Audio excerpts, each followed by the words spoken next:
ગુમરાહ કરવાનું કારણ એ જ છે, કારણ કે કેન્દ્રમાં ભારતીય જનતા પાર્ટીની સરકારનું નેતૃત્વ દેશના પ્રધાનમંત્રી કરી રહ્યા છે,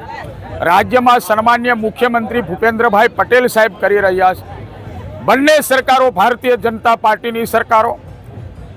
જિલ્લા અને તાલુકા પંચાયત અને નીચે સરપંચશ્રીઓ પણ ભારતીય જનતા પાર્ટીના સરપંચશ્રીઓ છે,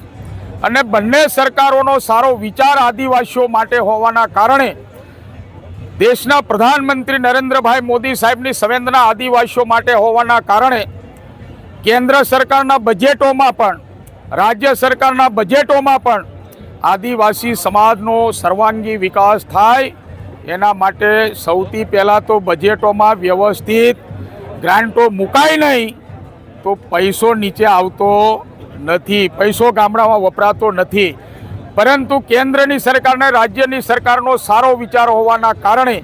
આદિવાસીઓ માટે સંવેદના હોવાના કારણે,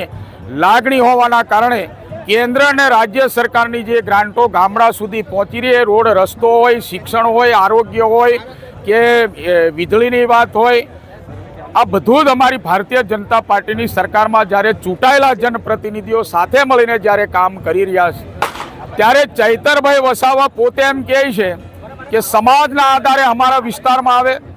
વિસ્તારમાં આવ્યા પછી સમાજને સુધારણાની વાતો ના હોય, પરંતુ હું પોતે આ વિસ્તારમાં આવીને રોડ રસ્તા કરું છું, પોતે હું આ વિસ્તારમાં આવીને ગ્રાન્ટ આપીને રોડ રસ્તા કે અન્ય કામો કરાવી રહ્યો છું। એવી રીતે જે મારા આદિવાસી નવયુવાનોને ગુમરાહ કરી રહ્યા છે, એવા નવયુવાનોને જેમ મેં કીધું એ પ્રમાણે માન્ય ચૂંટાયેલો સરપંચશ્રી 3 ગામના સરપંચશ્રી હોય તો પોતાની સહીનું વલણ એ 3 ગામ પૂરતું જ હોય। એ સરપંચશ્રી બીજી જૂથ ગ્રામ પંચાયતમાં જઈને વિકાસ નથી કરી શકતો, એની પોતાની નાણાં પંચની ગ્રાન્ટ પણ નથી આપી શકતો, એમ ધારાસભ્ય તરીકે પણ રાજ્ય સરકારમાંથી જે માર્ગ મકાન પંચાયત યા સ્ટેટ હોય કે પછી અન્ય ગ્રાન્ટો હોય કે એટીવીટીની ગ્રાન્ટ હોય, ગુજરાત પેટર્નની ગ્રાન્ટ હોય, એ બધી જ કમિટીઓમાં ચૈતરભાઈ વસાવા ઢેઢિયાપાડા જિલ્લા, રાજપીપળા જિલ્લામાં બેસતા હશે,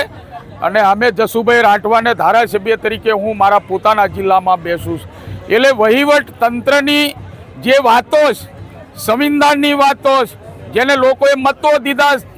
એવા લોકોને એમની બાઉન્ડ્રીમાં જેમ જેમ અધિકારો આપ્યા છે, એવી રીતે મને પણ ધારાસભ્ય તરીકે આ વિસ્તારમાં લોકોએ મતો આપ્યા, અધિકારો આપ્યા, સરકારમાં કામ કરવાની તક મળી, ત્યારે મારા નવયુવાનો ગુમરાહ ના થાય આ વહીવટી બાબતમાં,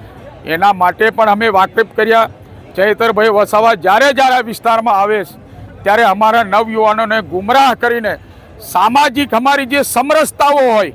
એકબીજા ભાઈ ભાઈ તરીકે અમે જીવતા હોય ખભે ખભા મિલાવીને, એ ભાઈચારાને પણ તોડવાનું જ્યારે કામ કરી રહ્યા છે, ત્યારે એવી વાતોને અમે સાખી લેવાના નથી। હવે સૌ સાથે મળીને અમે ફરીથી પણ કહીએ કે જે ગુમરાહની વાતો અહીંયા કરી રહ્યા છે, એ વાતોને અમે પણ જડબાતોડ જવાબ આપવાના છે, એમાં કોઈ શંકાનું સ્થાન નથી। હવે દરેક બાબતે મારો નવયુવાન જાગૃત થઈને વિકાસના કામોમાં એ પણ મંડી પડે, એવા અમે સૌ સાથે મળીને પ્રયત્નો પણ કર્યા છે।